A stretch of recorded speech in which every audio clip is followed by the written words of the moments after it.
Assalamualaikum warahmatullahi wabarakatuh. Selamat pagi dan salam sejahtera bagi kita sekalian. Om Swastiastu, Namo Buddhaya, salam kebajikan, Rahayu. Saya Dr. Junari MSI adalah dosen program studi administrasi publik Fakultas Ilmu Sosial dan Ilmu Politik Universitas Kediri. Video ini dibuat sebagai salah satu persyaratan sertifikasi dosen pada tahun 2026, yaitu pernyataan diri dosen dalam unjuk kerja Tridharma perguruan tinggi atau yang kita sebut dengan istilah PDD UKT-PT, khususnya dalam bidang pengajaran. Pada saat ini saya menempuh mata kuliah pelayanan publik dengan kode mata kuliah SA 4235 pada semester 4 dengan bobot 3 SKS. Pelayanan publik adalah mata kuliah yang dirancang untuk mahasiswa program studi administrasi publik yang mempelajari konsep, teori, dan praktek dalam penyelenggaraan layanan kepada masyarakat. Fokus utamanya mata kuliah ini adalah memahami bagaimana pemerintah dan lembaga-lembaga publik lainnya memberikan pelayanan yang efektif, efisien, dan responsif terhadap kebutuhan masyarakat. Pertemuan pembelajaran dilaksanakan dengan 16 kali pertemuan, dan untuk mengukur kemampuan mahasiswa, pada pertemuan ke-8 ada ujian tengah semester, sementara pada pertemuan ke-16 ada ujian akhir semester. Kemampuan yang diharapkan, capaian pembelajaran program studi yang diharapkan dan dibebankan kepada mata kuliah adalah CPL 7, menguasai konsep pelayanan publik, governance, dan pembangunan, pemerintahan daerah, serta governance digital. CPL 8, mampu mengorganisasikan kegiatan pelayanan publik dan pembangunan, baik organisasi pemerintah, swasta, nirlaba, atau badan usaha milik pemerintah yang memenuhi kepentingan publik yang berintegritas. Capaian pembelajaran mata kuliah atau CPNK 1, CPNK 1 mampu memahami dan menjelaskan konsep dasar dan paradigma dalam proses penyelenggaraan pelayanan publik. CPNK 2 mampu mengembangkan strategi untuk meningkatkan kualitas pelayanan publik. CPNK 3 mampu menganalisis tantangan dan permasalahan dalam penerapan kebijakan pelayanan publik. CPNK 4 memberikan keterampilan praktis kepada mahasiswa untuk mendesain reformasi dan inovasi pelayanan proses pelayanan publik. Sub-CPNK 1 mampu menjelaskan konsep dan ruang lingkup pelayanan publik. Sub-CPNK 2 mampu menjelaskan perkembangan paradigma pelayanan publik dalam administrasi publik. Sub-CPNK 3 mampu menjelaskan karakteristik pelayanan, mekanisme pelayanan, dan standar pelayanan. Sub-CPNK 4 mampu menjelaskan etika dan akuntabilitas dalam pelayanan publik. Sub-CPNK 5 mampu mengembangkan strategi untuk meningkatkan kualitas pelayanan publik. Sub-CPNK 6 mampu menganalisis partisipasi masyarakat dalam pelayanan publik. Sub-CPNK 7 mampu menganalisis manajemen sumber daya manusia dalam penerapan kebijakan pelayanan publik. Sub-CPNK 8 mampu menganalisis kinerja penyelenggaraan pelayanan publik. Sub-CPNK 9 mampu menganalisis tantangan dan isu terkini dalam penerapan kebijakan publik. Sub-CPNK 10 mampu menjelaskan konsep dan praktek inovasi pelayanan publik. Sub-CPNK 11 mampu menganalisis penggunaan teknologi informasi dan digitalisasi dalam peningkatan pelayanan publik. Sub-CPNK 12 mampu menganalisis evaluasi dan reformasi pelayanan publik. Sub-CPNK 13 mampu mendesain reformasi dan inovasi pelayanan publik. Sub-CPNK 14 mampu mempresentasikan desain reformasi dan inovasi pelayanan publik. Sementara materi pembelajaran 1, konsep dan ruang lingkup pelayanan publik. 2, paradigma pelayanan publik dalam administrasi publik. 3, karakteristik pelayanan, mekanisme pelayanan, dan standar pelayanan. 4, etika dan akuntabilitas dalam pelayanan publik. Kelima, strategi usaha untuk meningkatkan kualitas pelayanan publik. 6, partisipasi masyarakat dalam pelayanan publik. 7, manajemen sumber daya manusia dalam penerapan kebijakan pelayanan publik. 8, kinerja penyelenggaraan pelayanan publik. 8, tantangan dan isu terkini dalam penerapan kebijakan pelayanan publik. 10, konsep dan praktek inovasi pelayanan publik. 11, penggunaan teknologi informasi dan digitalisasi dalam peningkatan pelayanan publik. Ke-12, evaluasi dan reformasi pelayanan publik. 13, reformasi dan pelayanan inovasi pelayanan publik. Yang ke-14, desain reformasi dan inovasi pelayanan publik. Sistem dan metode pembelajaran, tatap muka atau luring di kelas. Kemudian dari pemberian tugas berupa kuis melalui media sepada Universitas Kediri. Dalam pelaksanaannya, saya menerapkan metode pembelajaran dua arah seperti case-based method dan diskusi kelompok terpimpin. Metode ini interaktif, membuat mahasiswa untuk berdiskusi secara sehat, menganalisis studi kasus real, sekaligus merumuskan solusi yang terbaik. Sistem pembelajaran, rubrik penilaian, sikap dan partisipasi dengan bentuk observasi, diskusi kelompok, tes lisan, kuis, dan praktikum. Melalui komitmen ini, saya memastikan lulusan administrasi publik Universitas Kediri siap menjadi agen perubahan yang adaptif, responsif, berintegritas, dan mampu mengonversikan ilmu akademik menjadi aksi nyata dalam mereformasi birokrasi pelayanan publik di negara Republik Indonesia, sehingga implementasi Undang-Undang Pelayanan Publik Nomor 25 Tahun 2009 dapat berjalan dengan baik, memberikan dan memenuhi kebutuhan masyarakat di bidang pelayanan publik di Indonesia, sehingga pelayanan publik berjalan penuh martabat. Selanjutnya, mari kita saksikan proses pembelajaran di kelas Prodi Administrasi Publik pada semester 4 dengan jumlah bobot 3 SKS. Terima kasih. Selamat siang. Assalamualaikum warahmatullahi wabarakatuh. Assalamualaikum warahmatullahi wabarakatuh. Waalaikumsalam warahmatullahi wabarakatuh. Selamat pagi dan salam sejahtera bagi kita sekalian. Om Swastiastu, Namo Buddhaya, salam kebajikan. Yang saya cintai, yang saya banggakan, mahasiswa administrasi publik semester 4 Universitas Kediri. Sebelum kita mulai diskusi dengan materi pelayanan publik, implementasi kebijakan dan partisipasi masyarakat dalam mewujudkan pelayanan publik yang bermartabat, kita berdoa sejenak sesuai dengan agama dan keyakinan masing-masing. Berdoa mulai.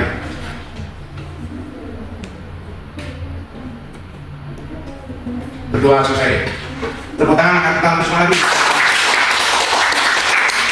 Semuanya, pada pagi hari ini kita berbicara dan berdiskusi tentang materi mata kuliah pelayanan publik dalam subbahasa implementasi kebijakan dan partisipasi masyarakat dalam mewujudkan pelayanan publik yang baik, bersih, dan bermartabat.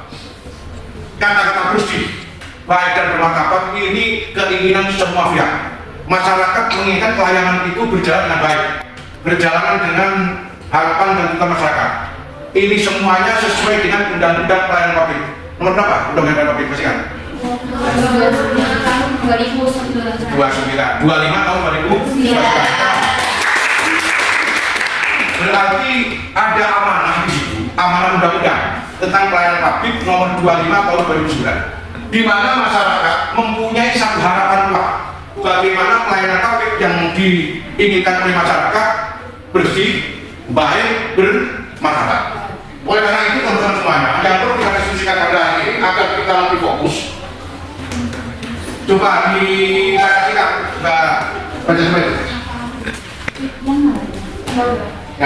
Tujuan pelayanan publik yang ideal, pelayanan publik yang baik, bersih, dan bermartabat merupakan hak konstitusional setiap warga negara, sekaligus indikator keberhasilan tata kelola pemerintahan. Untuk mewujudkannya, diperlukan dua pilar utama. Yang pertama, implementasi kebijakan. Bagaimana aturan hukum diturunkan menjadi tindakan konkret di lapangan. Yang kedua, partisipasi masyarakat, kontrol sosial, dan keterlibatan aktif warga negara dalam proses pelayanan. Dan fokus pembahasannya ada teori implementasi dari Edward 3 dan regulasi dan wadah partisipasi. Selanjutnya ada strategi pelayanan bebas pungli. Dan yang terakhir nilai etika administrasi publik. Oke, sekarang kita masuk kepada materi yang pertama, di mana untuk diperlukan dua pilar utama, dua pilar implementasi kebijakan dan partisipasi masyarakat. Implementasi kebijakan adalah bagaimana aturan hukum diturunkan menjadi sebuah tindakan konkret di lapangan. Aturan hukum tadi kita bahas berarti amanah Undang-Undang Pelayanan Publik Nomor 25 Tahun 2009. Nah, ini bagaimana di background secara masif di tengah-tengah pelaksanaan di lapangan. Bentuk-bentuknya diantaranya bagaimana masyarakat itu mengurusi sesuatu yang terkait dengan pelayanan publik baik kepada pemerintah maupun BUMD, termasuk BUMN. Berarti katakan kalau BUMN? Oke, bagus. Ini semua kalau nanti Anda katakanlah bisa jualan, UMKM bisa bergerak, itu kan bukan perizinan.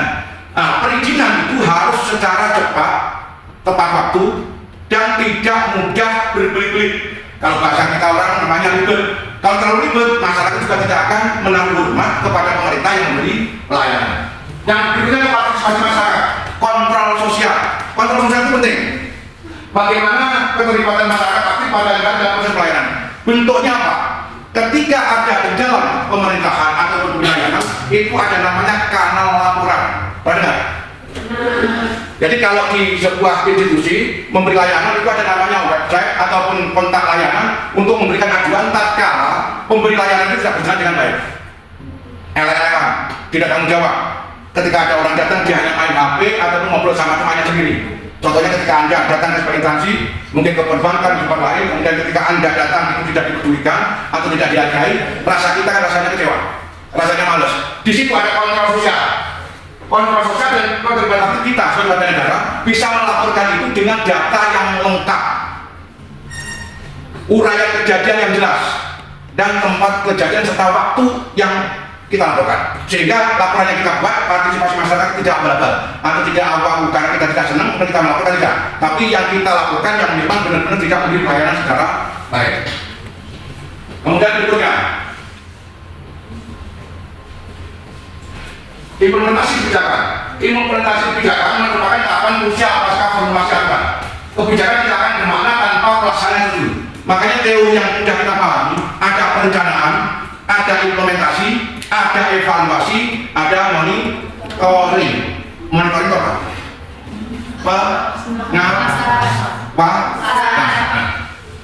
Nah, agar itu bisa berjalan baik, maka perlu ada 4 variabel utama yang menentukan keberhasilan implementasi. Yang pertama komunikasi. Komunikasi artinya kejelasan informasi kepada pelaksana dan masyarakat. Sumber daya ketersediaan itu penting, anggaran penting. Tapi komunikasi utama lebih penting. Makanya ada 5 faktor yang menentukan komunikasi itu berhasil. Coba kira-kira masih enggak 5 faktor penentu komunikasi berhasil? Siapa yang bilang? Masih ingat? Ini balik dulu coba. Apa? 1. Komunikator. 2. Terus 3. Isi pesan. 4.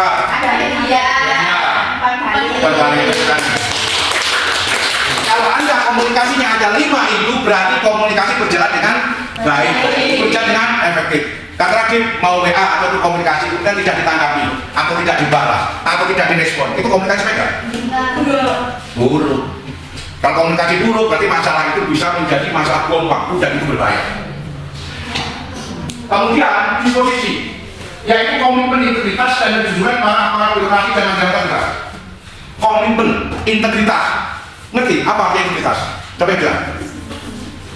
Integritas itu menyatunya antara isi pikiran, ucapan dan perbuatan. Kalau orang berintegritas, dia yang diucapkan adalah isi hatinya, yang dilakukan adalah ucapannya. Jadi tidak terkesan hanya pandai memberi contoh, tapi tidak bisa menjadi contoh. Sekarang kita lihat banyak orang yang bisa memberi contoh, tapi sedikit orang yang bisa menjadi contoh. Pelayanan publik harus berintegritas. Sehingga akan bahwa kebijakan yang baik jika diimplementasikan dengan diskusi buruk, maka akan menghasilkan pelayanan yang buruk. Oke teman-teman semuanya, diskusi kita hari ini cukup sampai di situ untuk materi implementasi kebijakan dan partisipasi publik. Kita silakan yang mau bertanya. Saya Pak. Oke silakan Mas Subadin. Mohon penjelasannya Bapak tentang salah satu variabel utama dalam menentukan implementasi kebijakan. Di mana pelayanan adalah komunikasi. Nah, mengapa komunikasi sangat menentukan? Apa saja faktor-faktor komunikasi itu? Terima kasih Pak. Terima kasih banyak. Oke, Mas Division. Pertanyaan Anda sangat krusial sesuai yang barusan saya sampaikan di atas tadi. Di mana komunikasi adalah kejelasan informasi kepada pelaksana dan masyarakat. Kalau komunikasi itu berjalan baik, maka pelayanan pun akan berjalan dengan baik. Pelayanan dengan baik, adanya perencanaan yang matang, implementasi yang bagus, dan juga komunikasi yang bermartabat. Bermartabat itu saling menghargai dan menghormati. Nah, sementara dengan 5 unsur tadi itu, ya saya awal lagi, komunikator, komunikan, isi pesan, media, dan juga yang terakhir umpan balik. Oke, yang kedua yang tadi siapa? Silakan. Jadi masyarakat kan bukan diposisikan sebagai objek pasif, tapi sebagai mitra strategis dalam pelayanan publik. Jadi saya izin bertanya Pak, menurut Bapak apa bentuk pengawasan oleh masyarakat? Oke, teman-teman, aplaus. Oke, pertanyaan yang kedua tadi sangat menarik. Masyarakat diposisikan bukan sebagai objek pasif, tapi mitra strategis. Artinya, antara pemberi pelayanan sama masyarakat sama-sama kedudukannya, saling membutuhkan, sehingga tidak ada kesan yang memberi layanan itu setelahnya lebih tinggi dibandingkan masyarakat. Oleh karena itu, perlu adanya sebuah bentuk pengawasan langsung oleh masyarakat. Tadi saya katakan, masyarakat kalau tidak puas tentang pelayanan bisa memberikan laporan melalui website maupun online, termasuk ke kontak saran. Ke kontak saran itu penting dengan catatan yang dilaporkan itu ada kejadian, waktu kejadian, kemudian nama dan identitas yang kita laporkan. Tujuannya agar pemberi pelayanan itu tetap berkomitmen sesuai dengan Undang-Undang Pelayanan Publik Nomor 25/2029. Tepuk tangan. Yang terakhir saya mau bertanya, Mas Nuh. Izin bertanya Pak, pelayanan rumah tangga seperti yang disampaikan Bapak barusan itu kan harus ramah dan responsif. Mengapa hal itu penting dilakukan Pak? Dan mungkin Bapak bisa menjelaskannya. Oke, silakan. Pelayanan bermartabat adalah pelayanan yang menjaga marwah, yang mengacu kepada aturan main. Dalam bahasa kita namanya rule of the game. Rule of the game itu aturan permainan. Aturannya seperti apa, teknisnya seperti apa, dan harus bermartabat. Bermartabat ini artinya menjaga aturan yang dilaksanakan sesuai dengan aturan perundang-undangan dan aturan pemerintah, baik oleh pemberi layanan maupun oleh masyarakat. Tatkala masyarakat ada kekurangan administrasi yang perlu dipenuhi, perlu disampaikan secara arif dan bijaksana, tidak angkuh, tidak kasar, dan juga tidak menyinggung perasaan masyarakat. Sehingga pelayanan itu sesuai dengan aturan perundang-undangan 25/2009 yang tujuan utamanya adalah membentuk masyarakat yang luas atas pelayanan yang diberikan oleh pemerintah dan BUMN maupun BUMD. Dengan demikian, partisipasi publik atau partisipasi masyarakat dalam implementasi kebijakan pelayanan yang diberikan oleh pemerintah bisa berjalan dengan baik, benar, dan bermartabat. Mungkin teman-teman itu yang bisa saya sampaikan dalam diskusi kita kali ini. Semoga bermanfaat dan kita ke depan lebih baik menjadi orang yang sukses di masa yang akan datang. Terima kasih. Assalamualaikum warahmatullahi wabarakatuh. Selamat siang.